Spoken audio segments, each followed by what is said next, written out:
Hey guys, Chris Casual here. Today we're going to be reviewing the book GooseBumps, Horrorland, book number 1, Revenge of the Living Dummy.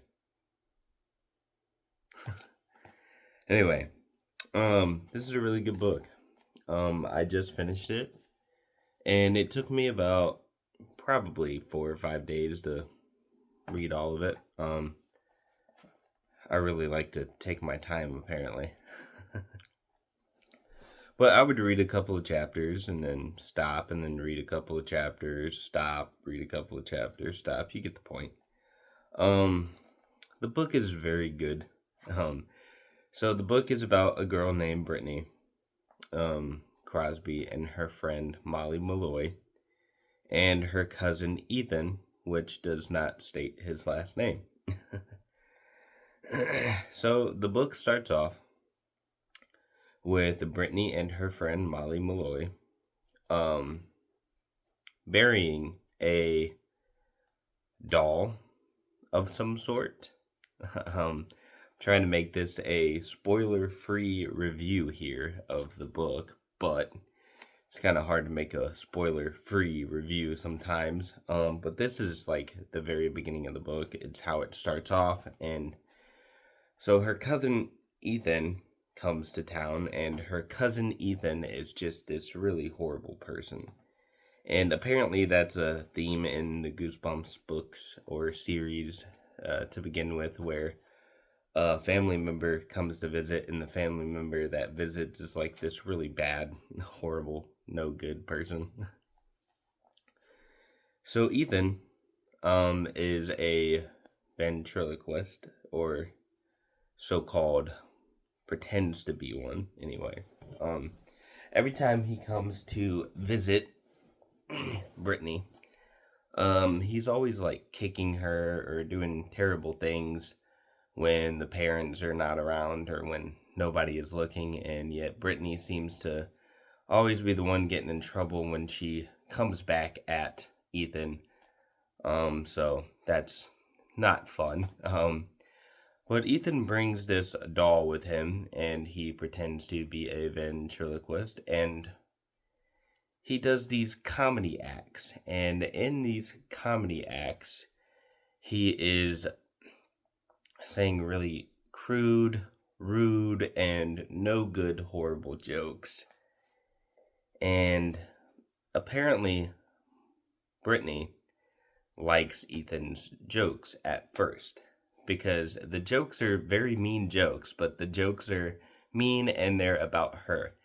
And she finds them funny because they're rotten jokes. But then they're sitting at the dinner table, and Ethan is still going on with these horrible, no good jokes from the dummy at the dinner table, and the father does not like it because Ethan is making these terrible jokes, but Ethan is not getting in trouble for making the jokes. Brittany is getting in trouble for laughing at the bad jokes or the mean, crude, rude jokes. Like he's making jokes about the mom's cooking and everything else. And excuse my voice, I am still a little sick here. But yeah, Ethan is just this bad dude. He's a very bad, horrible guy. And he's making mean jokes with the dummy in the book. But turns out Brittany ends up finding the dummy in Ethan's bed, but Ethan is somewhere else doing his own thing. Now the dummy rises up and says something to Brittany, and Brittany ends up realizing that the dummy is actually alive. And since the dummy is actually alive, it leans up and whispers in her ear, "I don't like you, Brittany." Oh boy, that is creepy. That is creepy. So she ends up thinking that the doll is alive, but apparently they end up going to a retirement home.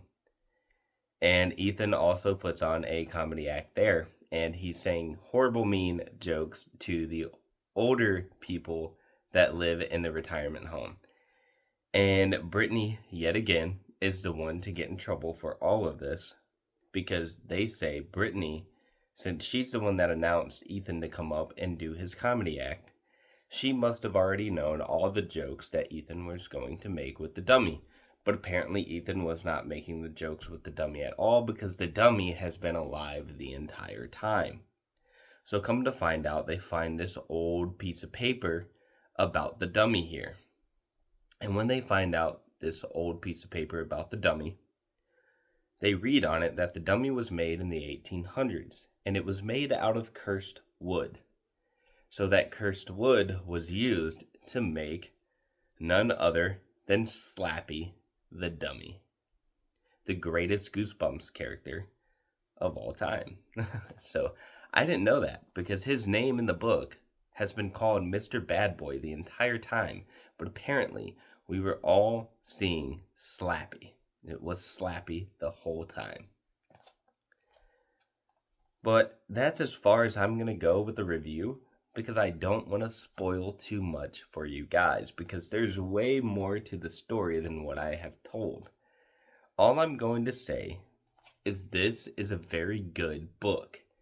And if you have not read this book, I advise you to buy the Horrorland collection. It's 20 books. I only have 10 so far. And to read this book for yourselves because this book is a great read. And with that being said, I'll see you guys in the next one. Have a great day.